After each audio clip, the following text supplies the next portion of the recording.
My wife insisted that my first love attend our wedding.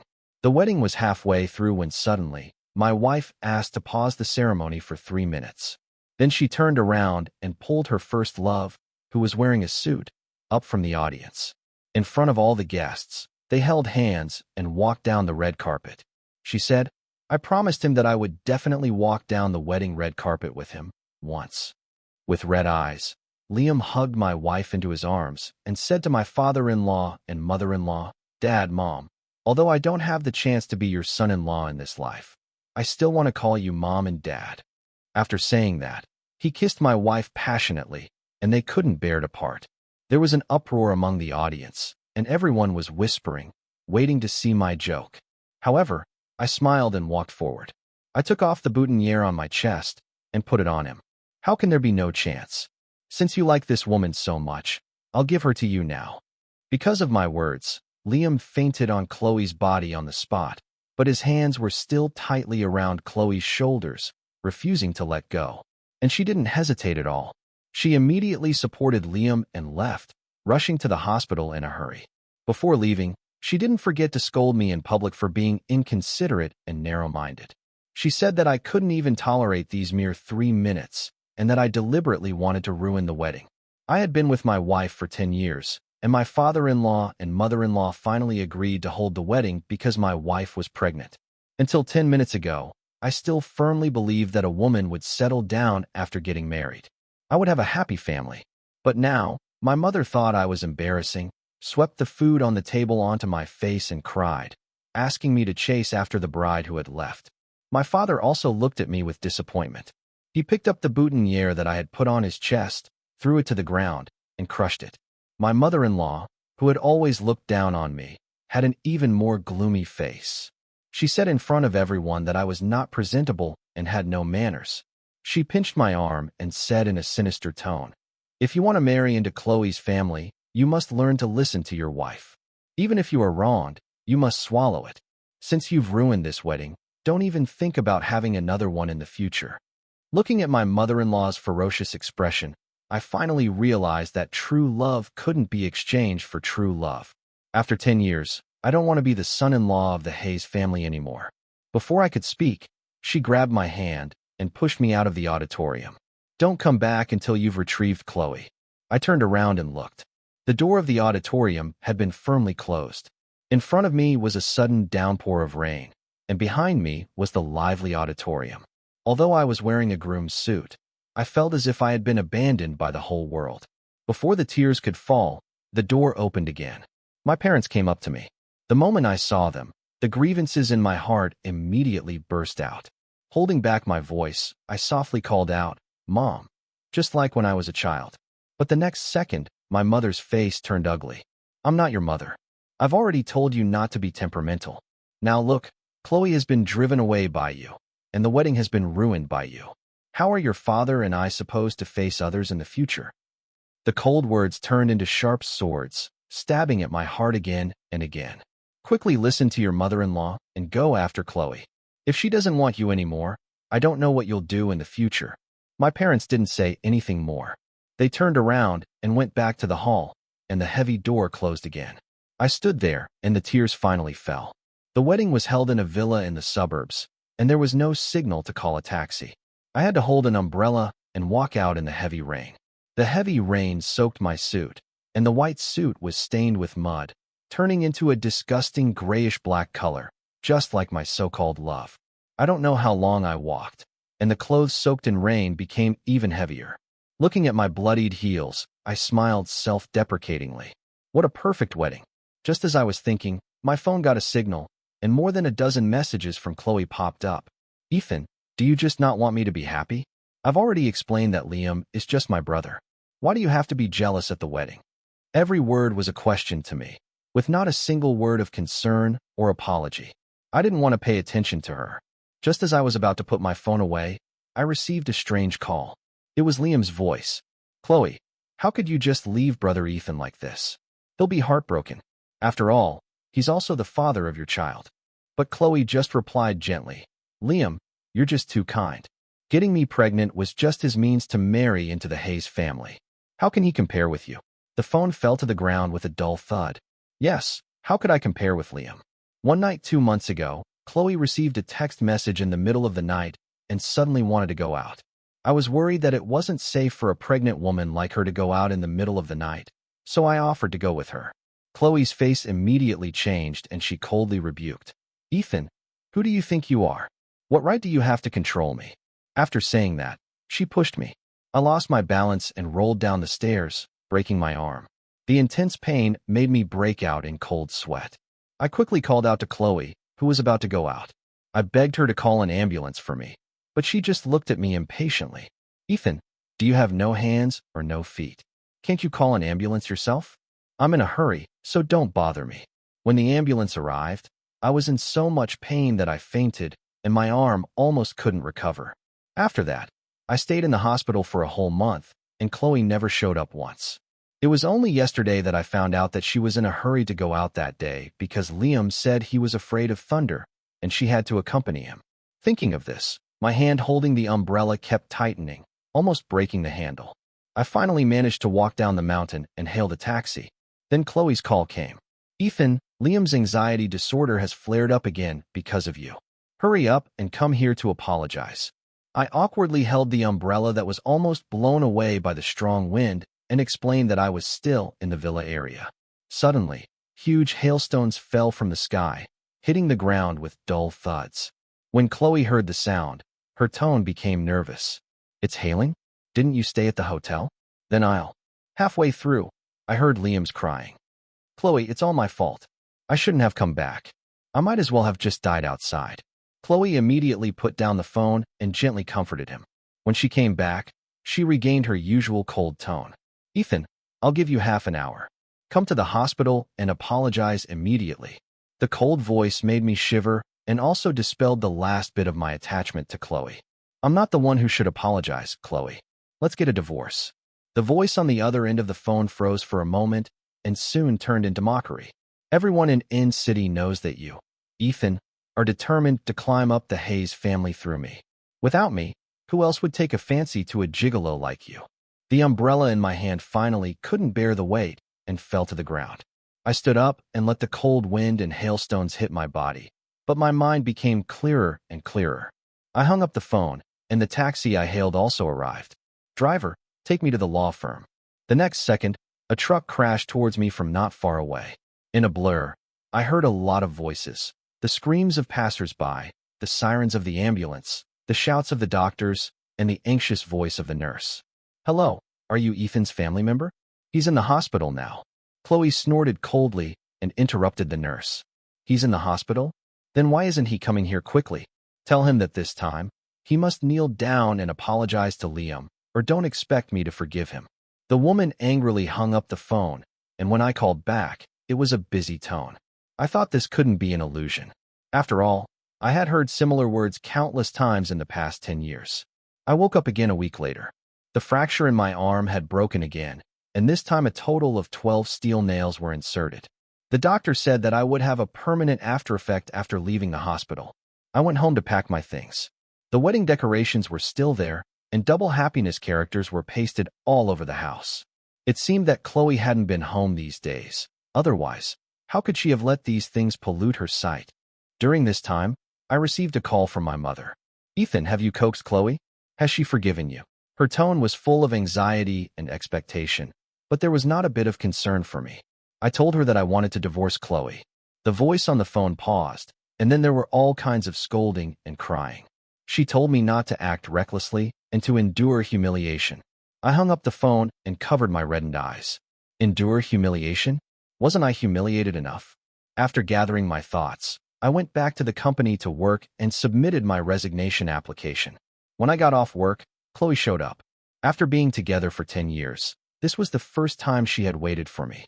I turned around and was about to leave, but she blocked my way and stuffed me into the car. It's just a wedding. Is it necessary for you to make such a scene? Ethan, you're no longer a young man in his 20s. Why are you still using divorce as a trick to seek favor? Chloe took out a gift box from the storage cabinet and threw it to me. I opened it, and it was a pair of wedding rings. What's this? Chloe was driving the car and said with full confidence, Liam didn't like the previous wedding rings, so he threw them away for me. He picked a new pair for you. Then she showed an expression of you've made a great deal. This pair of rings is much more expensive than the previous ones. Are you satisfied now? I sneered and threw the rings back. No need. You'd better give such precious things to Liam. I can't afford them. Chloe's face instantly turned ugly. Ethan, don't be ungrateful. If it weren't for the fact that I'm still pregnant with your child, how could you possibly be the son-in-law of the Hayes family? Chloe was right. This marriage was just a matter of charity and pity because of the child. Why should I hold on to this position and let others trample on my sincere feelings in vain? Holding back the churning emotions in my heart, I turned my head and said, just consider me ungrateful. When are you free? Let's go through the divorce formalities. Chloe suddenly stepped on the brakes, and the car stopped abruptly. The tires screeched as they skidded across the ground. Ethan, you were the one who groveled in front of my parents like a dog to please them and make them agree to your marrying into our family. Who are you pretending to be pitiful for now? In the past, if I saw her this angry, I would have already lowered my head and apologized. But now, I didn't have the slightest intention to defend myself. The atmosphere in the car was tense until Liam's call broke the silence. Chloe, my head hurts so much. Can you come and accompany me? I took the initiative to say, let me off at the next intersection ahead. Chloe was taken aback and looked at me in surprise. Aren't you angry? I shook my head and kept a calm expression. Of course I would have been angry when I loved her before. But now that I don't love her anymore, I don't even have the energy to be angry. When the car stopped, I tried to get out but found the door was locked. Chloe had a complicated look in her eyes and grabbed my hand. I'll go and take a look and come back. You wait here, I'll come back to pick you up. The pain made cold sweat break out on my forehead. Immediately, I pulled her hand away forcefully. No need. It's very convenient for me to take a taxi. Chloe instinctively wanted to get up, but then suddenly fell silent when she saw my pale face. It took a while for her to unlock the car door. The injury on your arm hasn't healed yet. Don't take a taxi. I'll come to pick you up. I shook my head and refused directly. It's not that it hasn't healed. It's completely useless. However, she wouldn't care about that. Chloe couldn't stand my silence and questioned me. Ethan, do you really have to be like this? I thought it was ridiculous. In her eyes, it seemed that I was the one who started the relationship and then abandoned her. Yeah. Chloe stared at me intently, somewhat irritated and embarrassed. Ethan, you just wait for it. When I got back to the hotel where I had been staying recently, I received a call from my father. He said that my mother had a conflict with someone in the mall and asked me to come and help immediately. I went downstairs and took a taxi right away. When I arrived, I found it was actually a bridal shop. Ethan, why did you come so slowly? Chloe has been waiting for you for a long time. My mother grabbed me and pulled me inside with a big smile on her face. I knew that I had been betrayed by my own parents once again. Chloe, you're so magnanimous. You're willing to forgive Ethan even though he made such a fuss. You really are worthy of being my daughter-in-law. My father fawned over Chloe and poured water for her. Chloe leaned comfortably on the sofa, with a contemptuous and proud expression on her face. It's just a wedding. We can just hold another one. Just as I was about to speak, Liam came out of the fitting room, wearing a groom's suit, with a look of happiness on his face. Chloe, this dress is so beautiful. I like it so much. Liam, if you like it, then buy it. As long as it's something you like, I'll buy it for you. While speaking, Chloe's eyes were always fixed on my face. I looked back at her calmly. Congratulations. You two are a perfect match. Not getting the expected reaction, Chloe's face darkened. Liam is willing to let bygones be bygones and has decided to be your best man. Your parents have also agreed. Liam smiled and sat down beside Chloe, looking very happy. Brother Ethan, don't worry. I won't let Chloe act recklessly again. My parents nodded repeatedly, seemingly very satisfied with what Liam said. I sneered and was about to speak when I was interrupted by Chloe. You should apologize to the guests who come to the wedding and admit your mistake. I'll let the matter from last time go. Before I could refuse, my mother quickly agreed on my behalf. Of course, of course. The wound in my heart opened again, and I looked at my mother in disbelief. Mom, are you crazy? Am I your biological son or not? You want to let others humiliate me by stepping on my face. The smile on my mother's face froze instantly, and she slapped me without hesitation. Ethan, do you think you're still a young man of 20? You're already 30. No one wants you anymore. Chloe doesn't mind that you're old or useless and is willing to marry you. If you don't feel grateful, what are you going crazy for? If I had known you were such a good-for-nothing, I should have strangled you when you were born." Then she smiled apologetically at Chloe. "Sorry, Chloe, you must be laughing at us. It's all my fault. I didn't raise my son well. Please don't be angry with him. I'll make him apologize to you and Mr. Liam right away." My face was burning with pain, and I felt a despair I had never felt before. However, I didn't expect that Chloe suddenly said coldly, "Ethan is my man and the father of my child. Who gave you the permission to hit him?" My mother stood there in a daze, not expecting that she would be angry about this. Chloe pushed Liam aside, ignoring his ugly expression, and asked me with a tone of concern, "Are you okay? Does your arm hurt? I'll take you to the hospital." I sneered and looked at her with the eyes of looking at trash. "Stop pretending to be kind. Isn't this exactly what you want?" Stung by my gaze, Chloe couldn't help but shout at me, "Ethan, if it weren't for the fact that you got injured because of me, I wouldn't even bother to care about you. Don't be ungrateful. If you make me angry, do you believe that I can make your hand never heal?" I sneered and shook off her hand. "No need for you. My hand was already useless on the day you and Liam fled the wedding."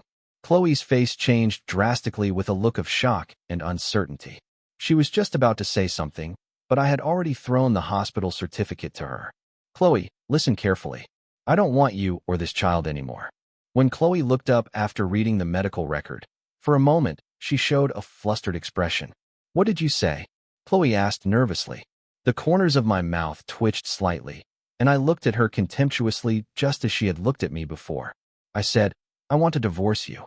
Chloe's eyes widened, and her lips trembled. "No, it's impossible. You must be lying to me. This must be a trick for you to try to get me to divorce. Don't even think about it." I looked straight into her eyes, not giving her the slightest chance to avoid my gaze. "Chloe, you yourself said that neither I nor the child is as important as Liam. Have you forgotten?" After saying that, I forcefully pulled her hand and pressed it against her swollen belly. "Chloe, I don't want this child anymore." Chloe suddenly pulled her hand back, and her eyes were red. "It's impossible. It's impossible."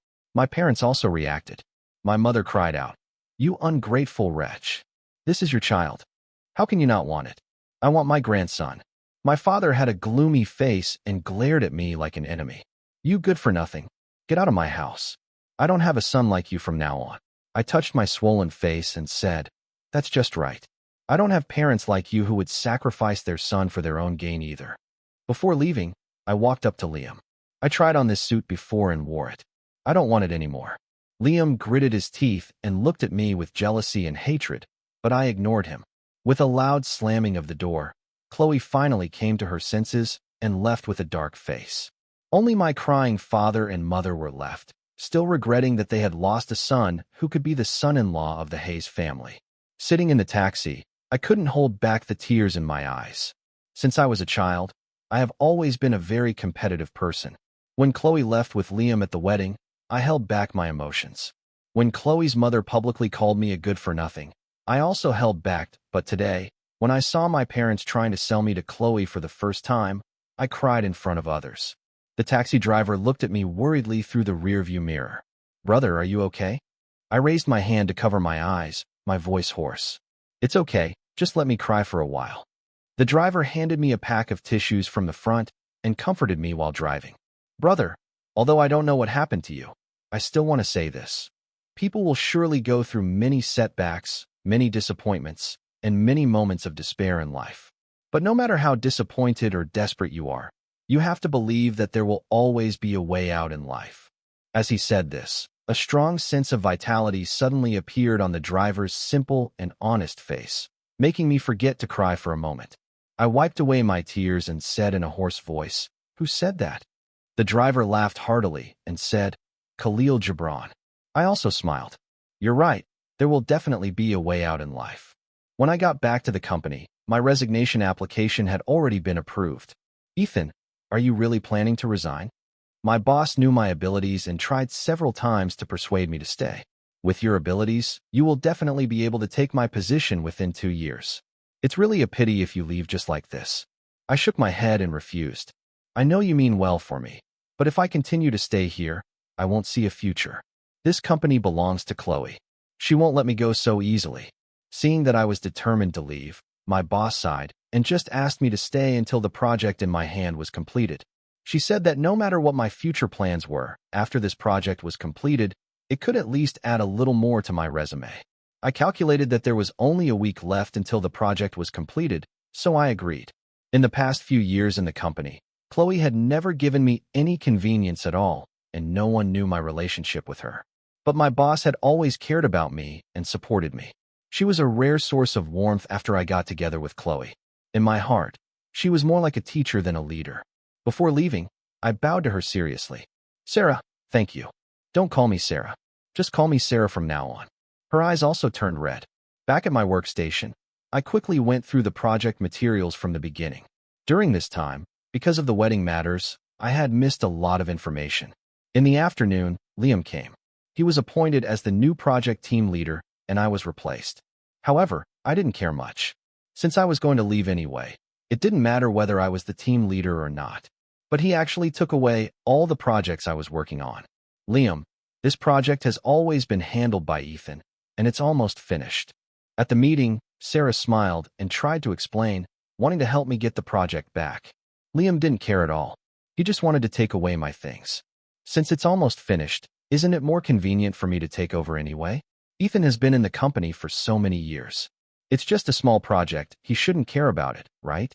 Liam looked at me with a smile, his eyes full of malice. I twitched the corners of my mouth. A small project? If a project of cooperation with the government was called a small project, then 2/3 of the companies in the industry should go bankrupt. Liam, this project is very important to the company. If something goes wrong, the consequences will be serious. I calmly met Liam's gaze and explained the consequences. Sarah also smiled and tried to smooth things over. Yes, Liam, if you're interested, I have an even more important and outstanding project in my hand. How about I show it to you? I looked at her in shock, my eyes full of disapproval.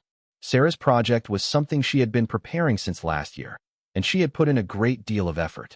She had told me that as long as this project was successful, she could be promoted 2 levels, and she wouldn't have to worry about her retirement in the future. Now she was willing to give it up for me. My eyes became hot, and I spoke up first. You can have the project. Take it if you want. Liam seemed to sense something, and his eyes darted between me and Sarah. I've changed my mind. I don't want your lousy project. I want the one in Sarah's hand. After saying that, I couldn't bear it anymore and stood up to call Chloe. Did you send Liam to the company to cause trouble? If you want to take revenge on me, come at me directly. Why involve others? Chloe, don't you feel disgusting? There was a moment of silence on the other end of the phone, as if she was struck by my words. After a long time, she finally said, Liam is at the company? Ethan, I didn't know about this. I'll come right away. The call ended and Sarah stared at me in amazement. Ethan, you and Chloe? I pursed my lips and explained my relationship with her.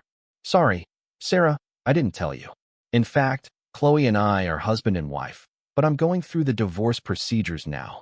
I pointed at Liam, whose face had changed drastically, and said in a brisk tone, Look, that's the reason for our divorce. Sarah opened her mouth, not knowing what she was thinking. Liam, on the other hand, had a very bad expression. Half an hour later, Chloe arrived. Ethan, what happened? Did you have a conflict with Liam? Entering the conference room, Chloe asked me nervously, but she ignored Liam, who was standing aside. Seeing this, Liam's face turned pale. Chloe, why did you come so late? I was almost bullied to death, he said, and tried to hug her to seek comfort. For the first time, Chloe dodged him and frowned as she asked, Why are you here? Her voice was no longer as gentle as before. Liam's eyes glistened with tears, and he began to complain. It's Chloe's mother. She heard about Ethan's situation and was afraid that his body couldn't withstand the pressure of work, so she specifically asked me to come and share some of the work for him. Hearing this, I couldn't help but sneer. When I first had the fracture, the doctor said that I couldn't overwork myself, otherwise there might be sequelae. I wanted to take a leave to recuperate, but Chloe's mother said, The doctor just said there's a risk, not that it will definitely happen. Ethan, you're being too sensitive, aren't you? Then she said that I was indeed a country bumpkin. Now that I knew I could become the son-in-law of the Hayes family, I had taken off my disguise. She said that I was like a wild chicken flying into a phoenix's nest, and I couldn't hide my cheapness. Later, in order to prove that I truly loved Chloe, I endured the discomfort and followed up on the project everywhere. That's how I got the opportunity to cooperate with the government. Now that my arm has healed, she actually uses my health as an excuse to take my project and give Liam some credit. Disgusting, extremely disgusting. Thinking like this, I didn't hold back my words. Why didn't you come to share the work for me when I had a fracture? Now that the project is about to end, you want to take the credit? Chloe's face looked ugly. She knew the importance of this project. Liam, stop fooling around. She also assured me, Ethan, don't worry. No one can take this project away from you. Liam gritted his teeth so hard that it seemed his teeth would break. He could no longer maintain his expression. Fine, I won't compete with Ethan. I just want the project in Sarah's hand. Chloe, you won't even be unwilling to give that to me, will you? Sure enough, Chloe didn't even think about it and agreed directly. Sure. Looking at Sarah, who didn't speak, Chloe directly ordered in a condescending tone. Sarah, the project in your hand will be handed over to Brother Liam to handle starting from today. No way. I directly objected. Sarah has been following this project since last year. Why should it be given to Liam? Seeing my objection, Chloe was very surprised. This was probably the first time I had firmly opposed her for someone else's sake. Looking at my angry expression, Chloe smiled ingratiatingly. Just as she was about to take back what she had said, Liam spoke up maliciously. Brother Ethan, what's your relationship with Sarah? Why are you protecting her so much? I heard that when you first joined the company, it was Sarah who guided you, and you often went to social events together. Could it be that? Although he didn't finish his sentence, the meaning was very clear. Sarah's face turned red with anger, and she quickly explained. Liam, don't talk nonsense. I'm 20 years older than Ethan. How could there be anything between us? Liam put on a pitiful look. Sarah, I was just joking. Don't be so hasty. Sarah, a little old lady in her late 40s, was so angry that she couldn't say a word. Ethan, enough. Chloe's face darkened. It was obvious that she was provoked by Liam's words. Ethan, what's your relationship with Sarah exactly? I directly threw the documents in my hand at Chloe's face. If you're crazy, go and get treated right away. Chloe turned her head to dodge the documents, but forgot about Liam, who was standing next to her. The hard-shelled folder directly scratched Liam's face, leaving a blood stain. Ethan, my face. Chloe, you must fire Sarah for me immediately and don't let her appear in the company again. The next second, an angry voice came from outside the door. Fire her? We're quitting.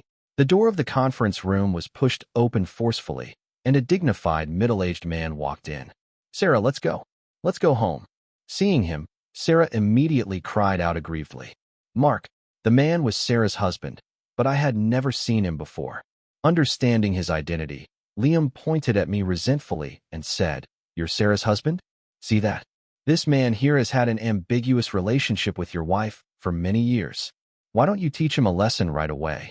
Chloe's pupils shrank, as if she had finally seen Liam's true colors.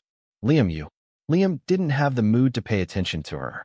He was now filled with the panic that he was going to be disfigured. Just as I was about to explain, I heard the man sneer and directly expose his thoughts. Young lad, you may be young, but you have a malicious mind. I know what kind of person my wife is. It's not your place to spout nonsense here. After saying that, he smiled and looked at me. Ethan, right? I often hear our Sarah mention you. Just call me Mark. She said you're smart and capable, and you're her most proud subordinate. These two simple sentences not only cleared the false accusation Liam made against me, but also showed his closeness to me. Chloe looked at me with guilt. Ethan, I'm sorry. I misunderstood you. Liam still wouldn't give up. Seeing Chloe apologize made him even angrier, and he started speaking without thinking. Don't be fooled by the two of them. Ethan has always been a gigolo. He must have an affair with Sarah. Ethan, say it quickly. Admit that you're a shameless gigolo. Chloe couldn't bear it anymore and slapped Liam across the face. Enough, Liam. If you keep talking nonsense and spreading rumors about Ethan, don't blame me for being unkind to you. Everyone was shocked by her slap. Liam looked at Chloe in horror, as if he couldn't believe that she would hit him for my sake.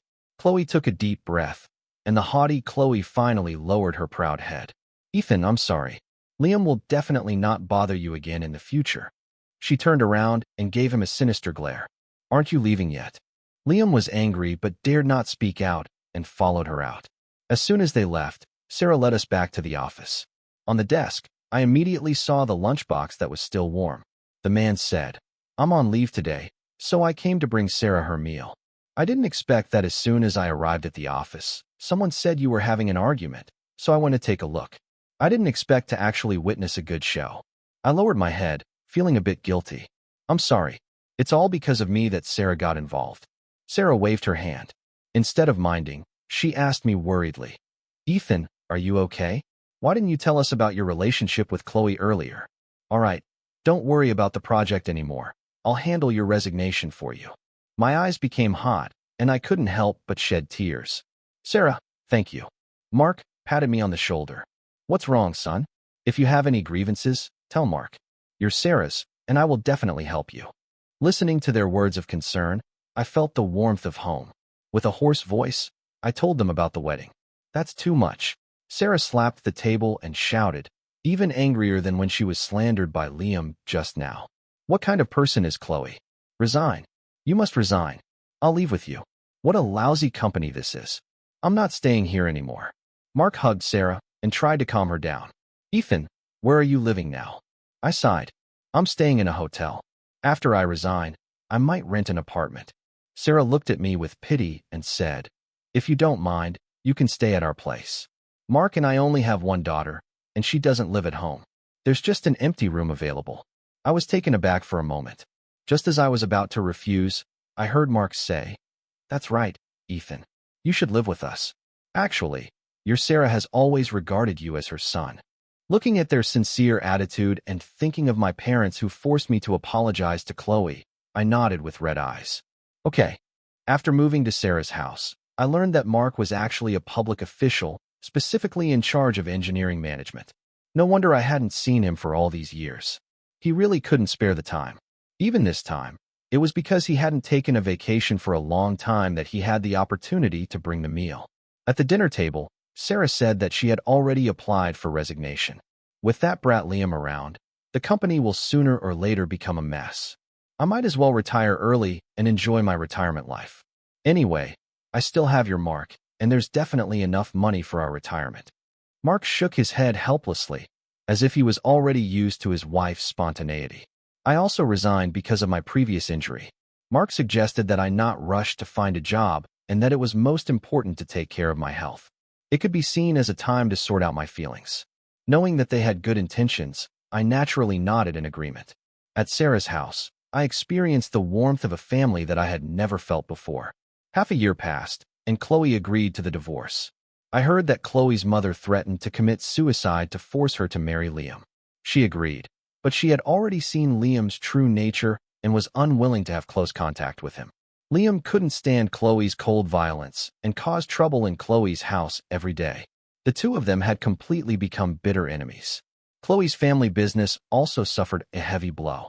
Mark said that he had carried out a strict inspection of the companies under Chloe's family name. Many illegal activities that hadn't been discovered before were found, and many projects of the company were forced to be suspended. The losses were huge. When he said this, Mark was drinking with me, and his face was calm. I knew that he had deliberately told me this. There was one more thing. I blocked my parents. On the Mid-Autumn Festival a month ago, I recognized Mark and Sarah as my godfather and godmother. I officially became Mark and Sarah's son. The taxi driver was right. People will surely go through many setbacks, many disappointments, and many moments of despair in life. But no matter how disappointed or desperate you are, you have to believe there will always be a way out in life.